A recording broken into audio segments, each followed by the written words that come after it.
প্রথমে আমার সকল বন্ধুদের জানাই শুভ সকাল, গুড মর্নিং। কেমন আছো সবাই? তো বন্ধুরা, কি আর বলবো, কোথা থেকে শুরু করব কিছু বুঝতে পারছি না। তো যাই হোক, তোমাদের তো বলতে হবে, তোমাদের ছাড়া কাকে বলবো। তো একটা মহা সমস্যার মধ্যে পড়ে তোমাদের সাথে এই কথাটা শেয়ার করছি। তোমরা যদি জেনে থাকো অবশ্যই আমাকে জানাবে।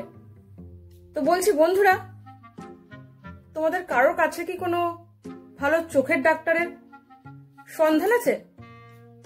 না, তোমরা হয়তো ভাবছো আমার চোখের কোনো সমস্যা হয়েছে, কিন্তু না, আমি এই কথাটা তোমাদেরকে বলছি যে আমার বরের মনে হয় চোখের কিছু সমস্যা হয়েছে।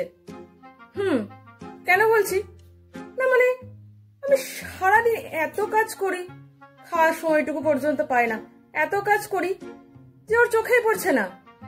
কিন্তু ঠিক যখন সারাদিনে সব কাজকর্ম সেরে সন্ধ্যাবেলা একটু ফোন নিয়ে বসছি সোফায়, বসে বসে একটু ফোন দেখছি, কখনো আবার শুয়েও পড়ি, তো তখন আমার বরে ঠিক চোখে পড়ে যাবে।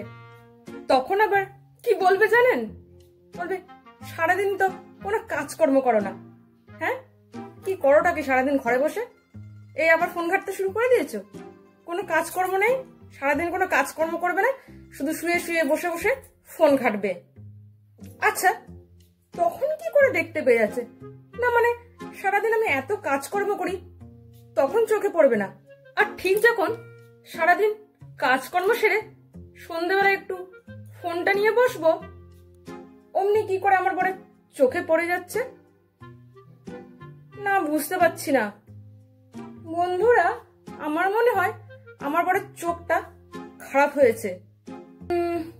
আমার মনে হয় ও একটু দিনকানা টাইপের হয়ে গেছে। না মানে এই জন্য বলছি, দিনের বেলাও কিছু দেখতে পাচ্ছে না, আর রাত্রেবেলা ঠিক দেখতে পেয়ে যাচ্ছে। না, ব্যাপারটা তো আমার ঠিক লাগছে না।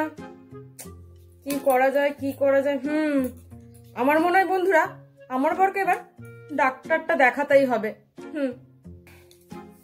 আর তো কোনো উপায়ও দেখতে পাচ্ছি না, কি করব। না, ডাক্তারটা আমার বরকে দেখাতেই হবে। তাই তোমাদেরকে জিজ্ঞাসা করছি বন্ধুরা, তোমাদের কাছে কি মানে কোনো ভালো চোখের ডাক্তারের সন্ধান আছে? আমার বরকে একটু দেখাবো। কেন বলছি, বললামই তো তোমাদের ব্যাপারটা।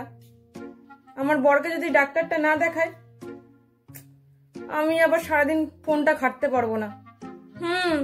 আর কোন উপায় নেই, ডাক্তারটা আমার বরকে দেখাতেই হবে। তাই তোমাদের কাছে একটাই অনুরোধ বন্ধুরা, তোমরা যদি কোনো ভালো চোখের ডাক্তারের সন্ধান পাও, আমাকে কিন্তু অবশ্যই জানিও কমেন্ট বক্সে।